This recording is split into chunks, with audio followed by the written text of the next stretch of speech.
Today, I'm joined by Nadeem Khan, who is a team leader at housing charity Shelter.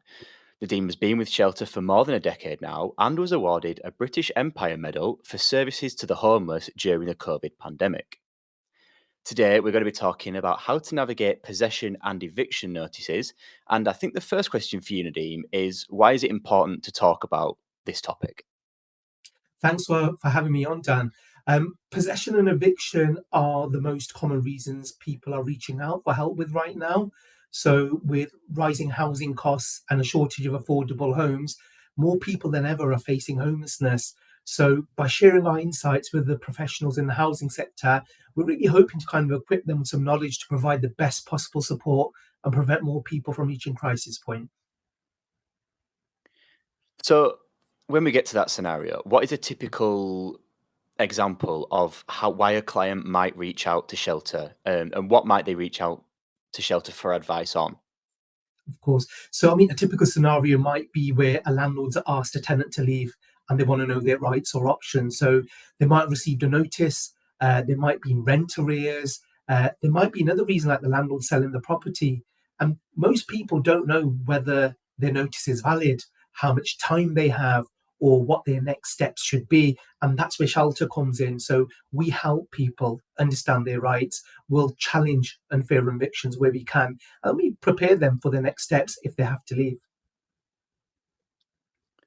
So, obviously, that can be a really hard time, losing the place that you live, How does emotion come into the conversation? What role does emotion play when it comes to this issue? Well, Dan, I mean, facing eviction it is an incredibly stressful experience. So, clients often come to us feeling really anxious, overwhelmed, even angry. We speak to so many people that at the end of their tether, somebody's facing a night on the streets because they've been evicted with nowhere to turn, nobody to understand what they're going through.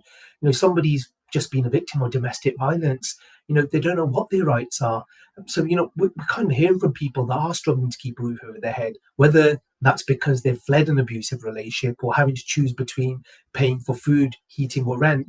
So, as housing professionals, supporting clients emotionally really starts with acknowledging their stress and validating their feelings, like staying calm and solution focused. So, active listening, breaking down that information and advice in really practical steps, focusing on those steps that the client should be taking rather than the overwhelming feeling of helplessness. I find these sort of things help bring a client on side.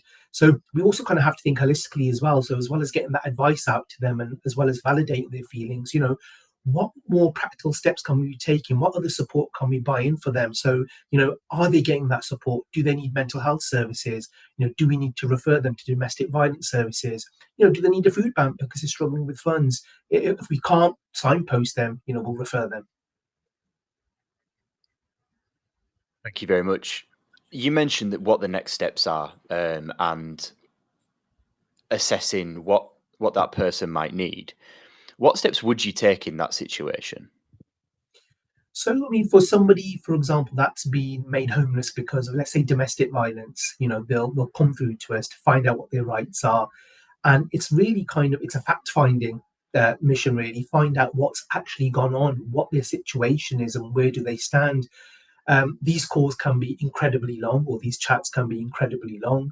And once you've got the information, our advisors then need to decide, what are their rights? Where do they stand? So in this sort of scenario, you'll start off by giving advice on a client's rights to emergency housing. So, you'll kind of explain what emergency housing is, how they would access it, the sort of support that shelter can give them to access emergency housing as well. And then we'll talk a little bit about what their rights are from the council whilst they're homeless. And then we might look at whether there's any services we can signpost to refer them on to. So we might call a domestic violence refuge. We might advocate on their behalf to the council for emergency housing. They're the sort of things that we might do for somebody in that sort of situation. So, how does how does it differ advising on possession and then eviction? So when we're talking on possession and eviction, I mean they're both closely linked, Dan, but they're distinct stages in the legal process. So typically, there's a three-stage process to end somebody tenancy. So the first stage is notice, Second stage is possession, and the third stage is a bailiff warrant as well. So after the possession, the landlord would issue a claim for possession, and possession is when the courts rule that the tenant has to give up their home. So that's the possession order itself. Eviction happens when the tenant hasn't left by the date set in that possession order. So that's when the landlord has to apply to the court bailiffs to have it enforced.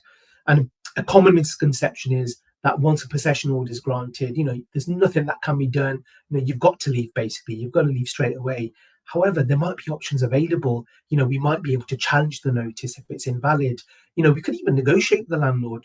Even if you are behind with your rent, that eviction process could still be delayed or avoided by making a repayment plan.